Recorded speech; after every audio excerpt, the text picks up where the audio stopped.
Hey guys, welcome back to my channel. I'm really excited to bring to you today's video. It's a video on habit setting, and it's different than your normal habit setting video on YouTube. Everyone has a habit or a routine. Everyone does similar things that they did yesterday, today.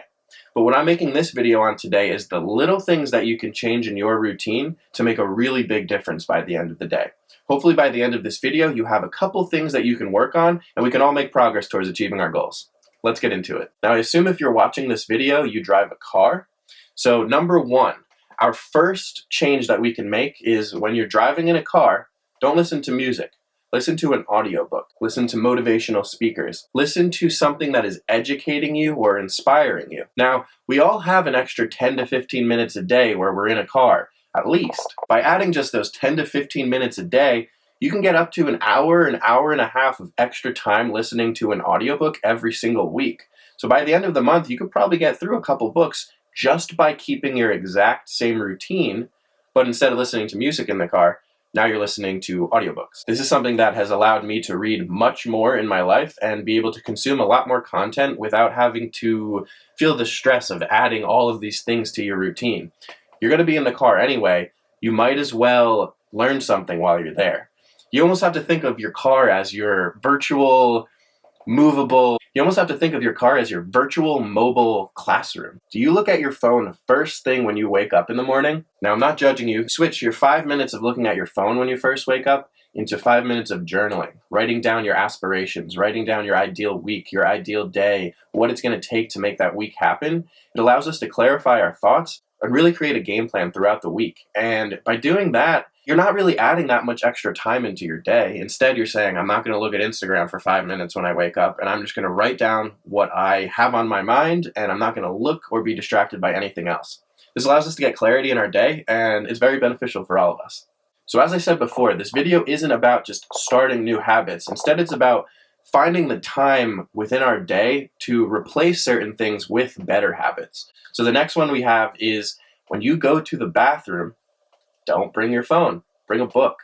Now, you'd be amazed at the extra amount of time per week that you'll get reading your book just simply by bringing your book into the bathroom. I don't know how much time you spend in the bathroom, and frankly, I'm not interested at all in how much time you spend in the bathroom. I just know that if you read a book rather than scrolled on your phone and getting lost in your phone while you were in the bathroom, it would be a much better productive way to spend our time. I once read that you could read an extra 50 pages a week just by reading a book when you go to the bathroom.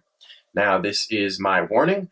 I don't know if that study is verified. I also don't know how much time you spend in the bathroom, and I do not want to know. But I know that if you put the effort in to read every time you're in the bathroom, you would read more, so you might as well be productive. I assume you're going to be on social media today, and I'd first just like to touch on, that's okay. I'm not saying don't ever watch a movie, don't ever relax, don't take a nap. When you're scrolling through your social media today, if you come across anything that's negative, or maybe you follow a person that really isn't adding any value to your life, unfollow them. Stop following that content.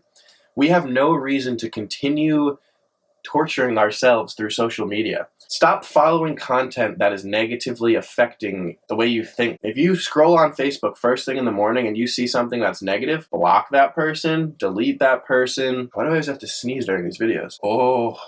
Now I'm gonna look like I'm stoned. You're in complete control of your virtual life as well as your regular life. So if something's bothering you frequently, or if every time you're looking at a certain social media and it's just kind of rubbing you wrong, don't continue doing that. Just get rid of it, unfollow it, block it, do whatever you have to do to clear up your social media, and you will be happier. This is a great habit to do. Anytime you see something negative, say goodbye to it. We do not need negativity in our lives. This next one I actually read in a meditation book, and it's a very simple tip to help us get more present and to help us just stay nice and grounded throughout the day.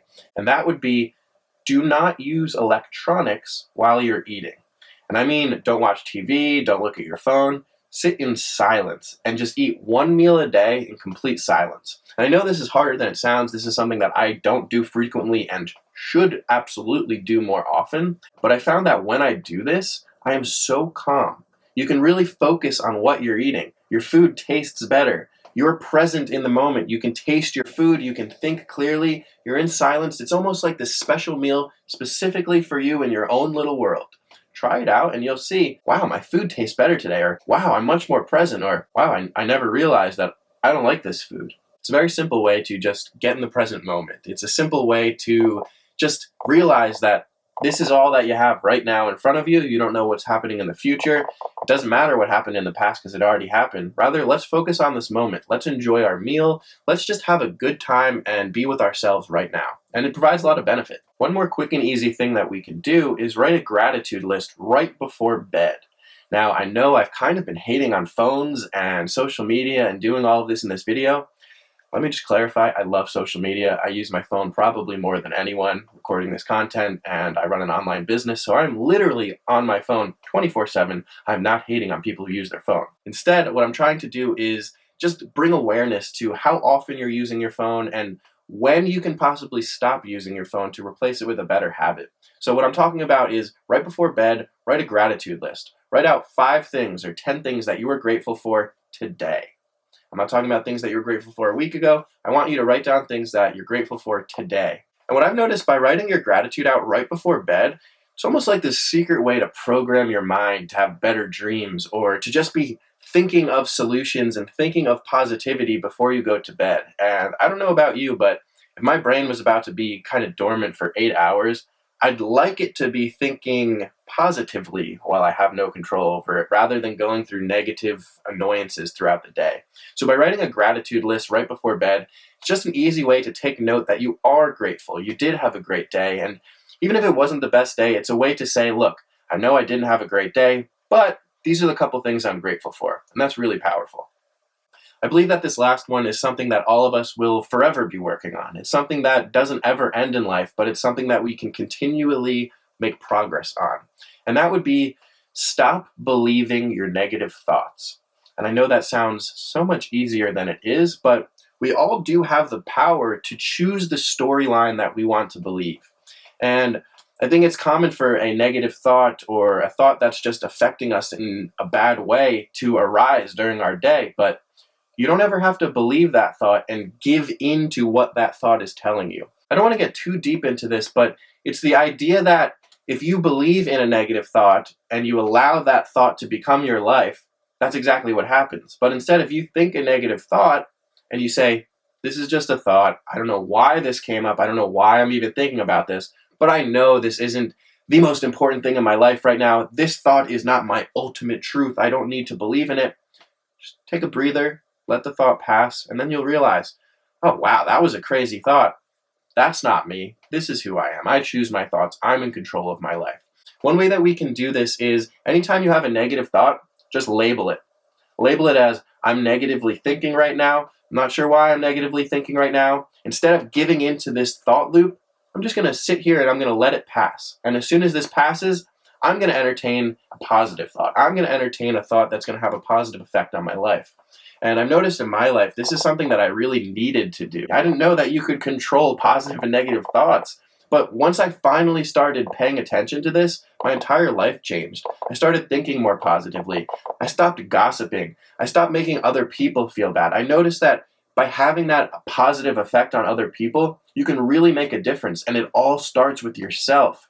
If you ever want to have a positive effect on other people, it starts with having a positive effect on yourself. So we have to work on ourselves. We need to realize that not all our thoughts are true, and we have to be easier on ourselves, because I think one of the things that causes so much anxiety and depression in our society is just being so hard on ourselves. It's okay. Realize you're not perfect. You are going to make mistakes. We all make mistakes. I make so many mistakes, but I choose to learn from them and not believe in the negative messages of my failures. Choosing to see something as an obstacle that you can overcome is so much more beneficial for your brain than seeing it as this big blockage that you'll never get past and you probably should just give up now, because what's the point of even trying? I know I'm getting on a tangent here, so I'm going to stop and leave it at that. Those are just some of the things that I believe that you could easily do every single day to change your habits, to not have to add 5 hours of your day, not change completely who you are as a person, but just little things that we can do and take note of to have a positive effect on our day. Now, I really hope that you found value in today's content. I hope you found at least one thing that you can start working on. I know that a lot of the things that I talked about today are things that I'm currently working on. So please don't look at these videos as me saying, I'm the expert, you have to do this and your life will change. I'm not perfect, and I'm working on myself every single day. The things that I share in these videos are things that I'm currently doing to make myself a better version of myself. So I figure if I can improve, I might as well share with other people, and maybe we can all grow together. Please leave a like, subscribe, and hit the bell on this video. It really helps the video grow and reach more people, and it would make me very happy. New videos every single Monday and every single Friday, so hit the bell for that notification and stay tuned. Thank you guys. Why do I always have to sneeze during these videos? Oh. Whew. Oh, now I'm gonna look like I'm stoned.